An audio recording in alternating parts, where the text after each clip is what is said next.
Hey folks, welcome back to Let's Play Romance of Three Kingdoms 13, Hero Mode. I'm Mysterious JG. Last video went pretty long. I'm going to try to do a slightly short video, and then another slightly short video, because I got another one of those things where I got like a little under an hour before I got to be something, be something, yeah. To be someone, to be someone, I got a fast car. Anyway, no, so I'm going to do a couple of these, little plotty descriptor thingies, and then we are going to move on to the Alliance of Chibi. Because we just last time finished the Battle of Guandu as South. So that happened in March, just a little over a year later, in 201 AD, April, the Ten Doors event. Let's begin the Ten Doors. 在儿子们的支援下重整旗鼓，在仓亭再次向曹操发起了决战。在三子袁绍的奋战下，袁绍军首战告捷，但是却中了曹操军的十面埋伏之计。袁绍颇为失意，不久就病逝了。由于未定下继承人，就爆发了长子袁谭与袁尚的继承人之争。 So I'm not sure what the Ten Doors refers to in that case. I thought it was like the like there's something like the 12 honors that Cao Cao had bestowed on himself. I don't know. It might have been like a 10-door formation was used. It's hard to know. So a year after Guandu, Yuan Shao died, and then 2 years or so after that, the Yuan family finally collapsed completely. I'm guessing. 竟然求助了曹操，曹操趁机进攻了 Yep. 袁家的大本营。 They started fighting each other and literally calling Cao Cao in to help one of the sides. 袁尚很快就败退了，他逃到北方的乌桓后，依然遭到了讨伐，最后投奔公孙康，却被对方斩杀了。I think Gongsun Kong actually hangs around. Like, there's a little Gongsun force independent of Wei for, fairly late into the games. 四世三公的名门，在河北一带坐拥最大势力的袁家灭亡了，曹操取而代之，成为了庞大的势力。 And it's the site of the Yuan's glorious banner. Once glorious banner, now waving despondently.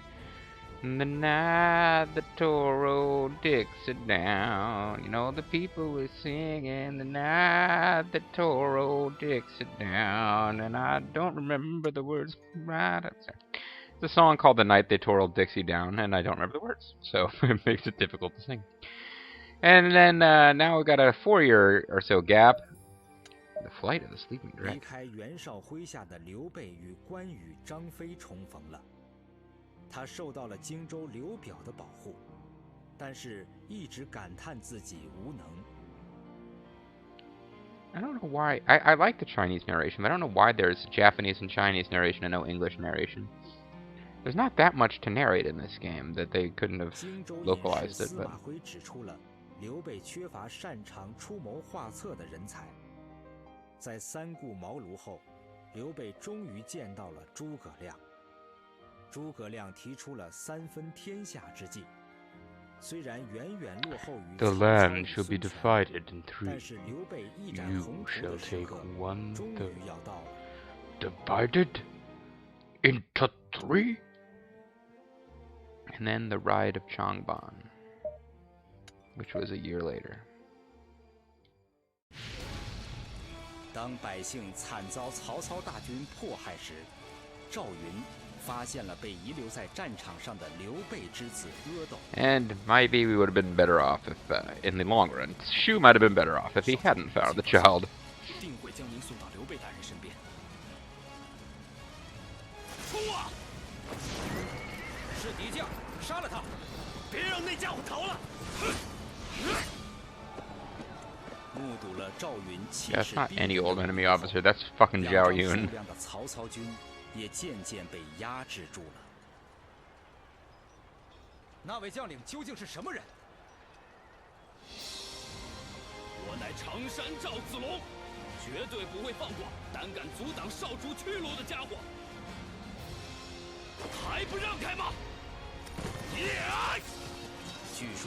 Yeah, he's another one of those guys you don't fuck with.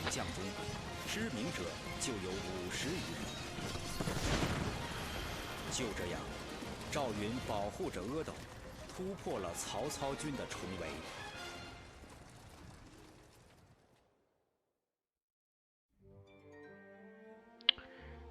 So that was where the steeple slope bridge thing took place. They just didn't bother to call it out in this particular retelling. So now that video is a decent chunk over, let's actually begin the alliance at Chibi. Zhuge Liang, called the Sleeping Dragon, and praises the ultimate strategist. This man heads alone to Wu. There he will help Wu defeat Cao Cao's invasion and thus advance his own plans to guide Liu Bei in gaining control of the entire land. Now, be curious, we've seen combat-free scenarios before. For example, Liu Bei just had some basic stuff where we were taught about interacting with officers. Cao Cao's was there was a little bit of battle, but I think it was mostly about diplomacy and stuff. And then Jiao Chan's is a primer on interrelations between officers. So in this case, like, Zhuge Liang was not commanding troops at Chibi. So we see, this might be one where debates come up. I don't know. We will see. I wish the game not to get frozen. Prime Minister of Shu, also known as Sleeping Dragon, agreed to serve Liu Bei after Liu Bei visited him 3 times. For brilliant deployment of domestic policy, campaigned north 5 times, ultimately failed at the Wuzhang Plains. After losing miserably at the Battle of Changban, Liu Bei and company barely made it to Jiangjia with their lives. So again, in Changban, he was like badly outnumbered, and at least the way the novel puts it. Historically, it may have just been he and Cao Cao both had decent-sized armies, and Cao Cao's forces just beat him. But in the novel, it's like, oh, it was never possible for him to win, and the common people didn't want to be left behind to be ruled by Cao Cao, so they followed with him, and so the soldiers had to protect the commoners, and they really made it out to be this heroic thing. But ultimately, yeah, he got his butt kicked. As they regrouped their forces to stand against Cao Cao, Lu Su, retainer to Sun Xuan, appeared before them. He suggested that as 2 forces that stood against Cao Cao, they should work together. Agreeing, Liu Bei sent out an emissary. None other than Zhuge Liang, the brilliant tactician Liu Bei had to visit 3 times to employ. To prevent Cao Cao's further advance south and to secure his leader's plans of unification, Zhuge Liang sought audience with Sun Xuan.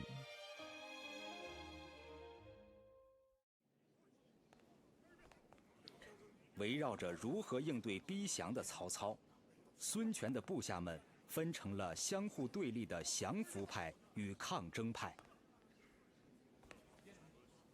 降服派的张昭等人看穿了诸葛亮前来是为了劝说众人对抗曹操，便挑起了舌战。能见到闻名天下的孔明大人，真是荣幸之极。我想借此机会讨教一番。刘备大人拥有自比管仲、乐毅的孔明大人，却仍被曹操大败，这是为何？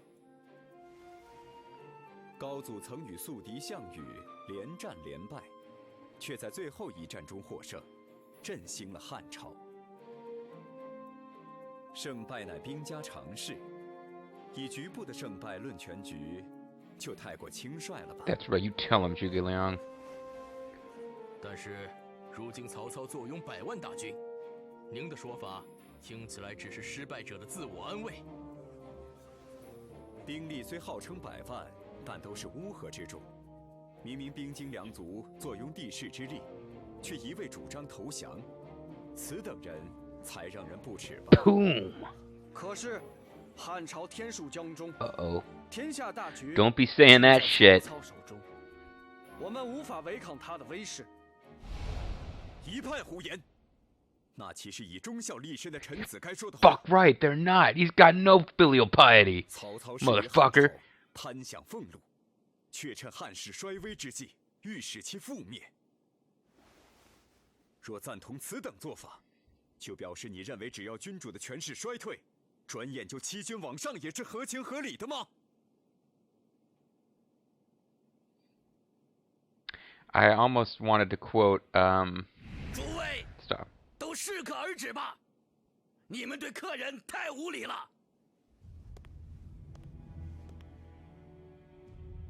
孔明大人，请您谅解，他们也是担忧天下的未来。可以再次就最近的形势，请教一下先生的看法。 I'm really enjoying this. I should shut up. 是，伙定知无不言。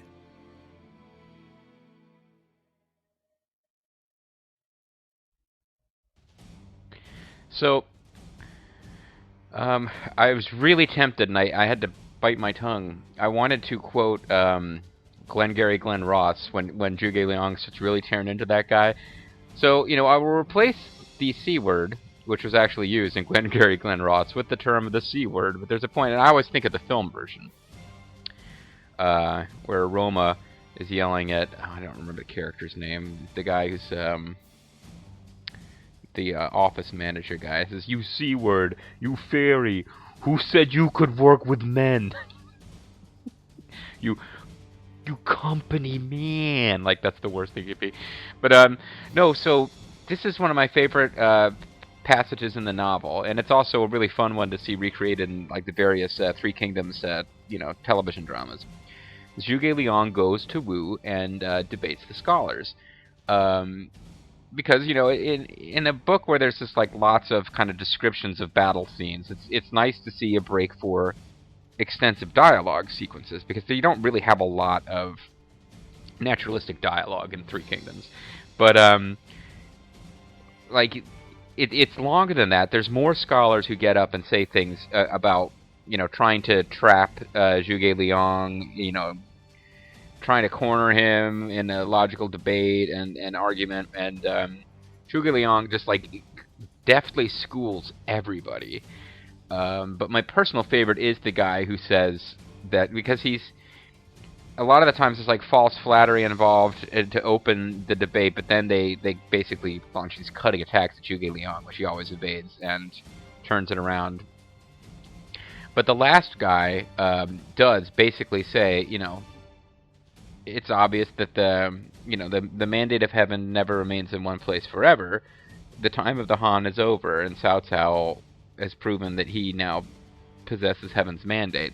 To which Zhuge Liang just like flicks his sleeves, which is this gesture of ultimate disrespect, and basically shout, like it's the only time he raises his voice, and he shouts at this guy that is like, you know, how can you say that? You possess neither filial piety or integrity. You do not deserve, your words do not deserve to be spoken in the presence of men. And the guy who was debating him basically like collapsed in shame. It's fucking awesome. Zhuge Liang is so badass.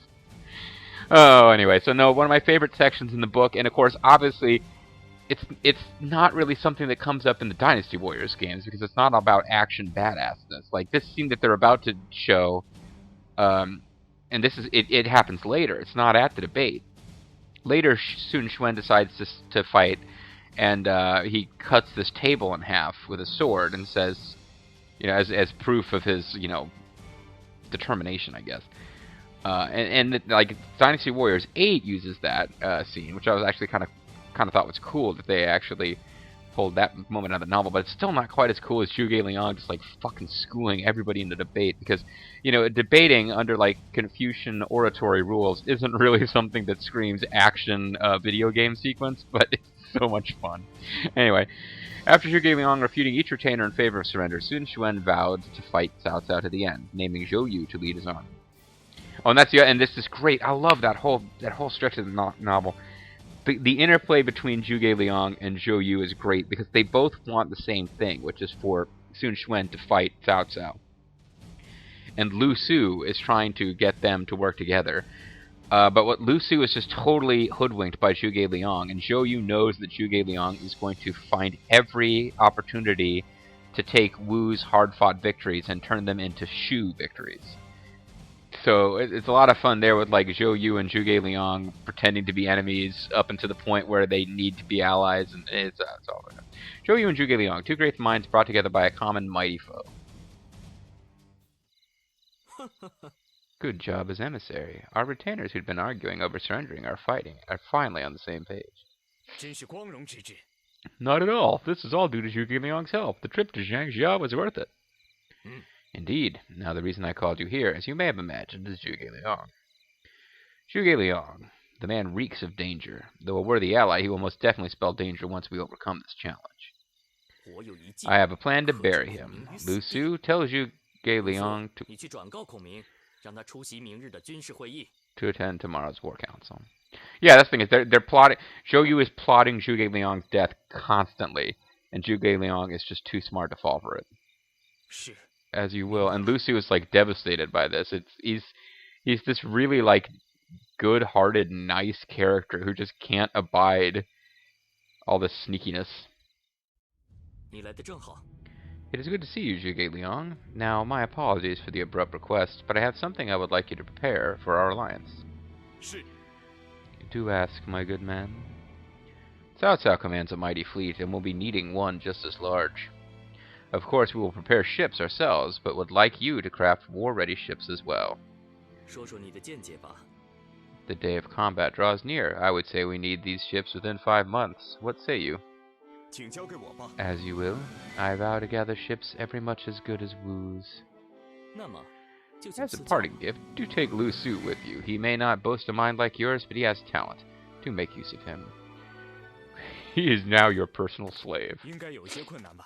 Creating a fleet as powerful as ours in but 5 months sounds like quite the daunting task. The city we currently reside in, Jiangxia, does not have the technology to produce powerful ships.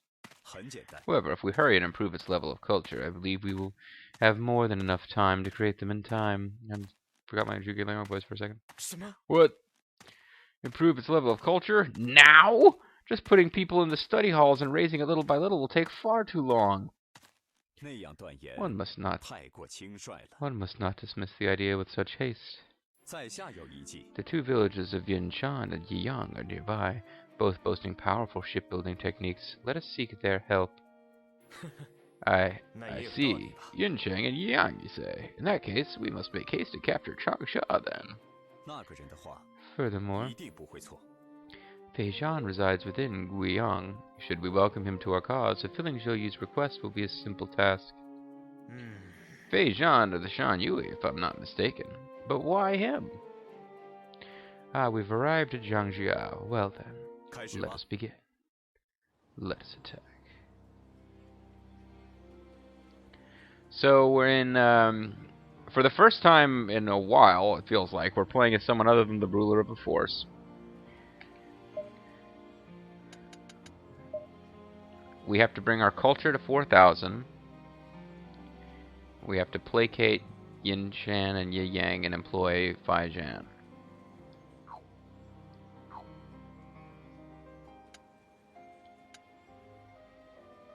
So I am the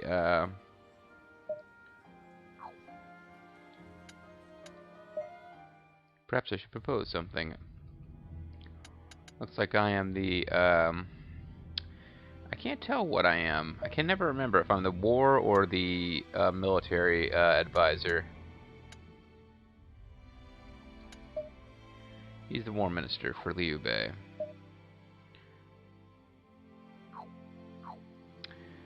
So I'm going to propose that we placate.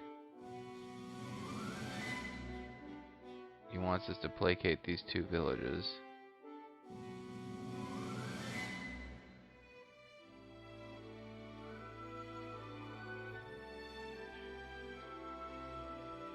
I don't see either one of them.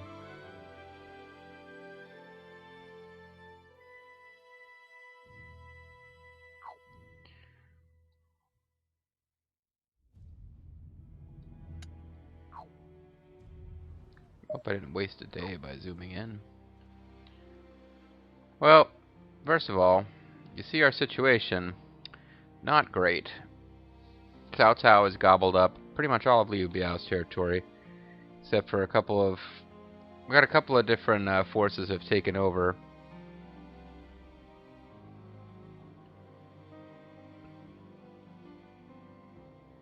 Changsha. He said something about attempting to take over Changsha.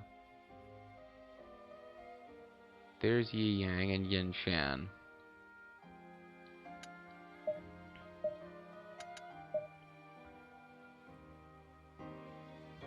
But we can't take them over without holding Changsha first.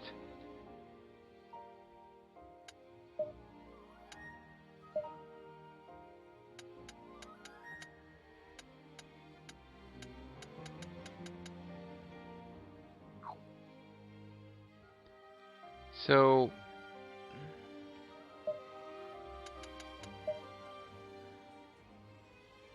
employing Fei Zhan.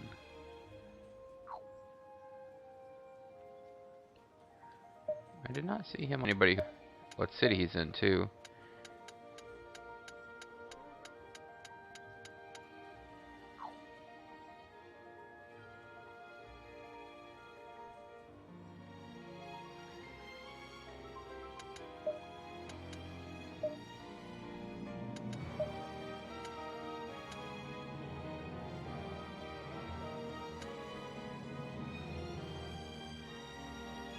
Well, Liu Bei trusts us, that's nice. I suppose we'll save our game. It's about time to call it a video. It really doesn't seem like this is... I'm not sure exactly what we're meant to do here. If they want us to attack that city, we'd be outnumbered. And if I were to propose it, would he even listen?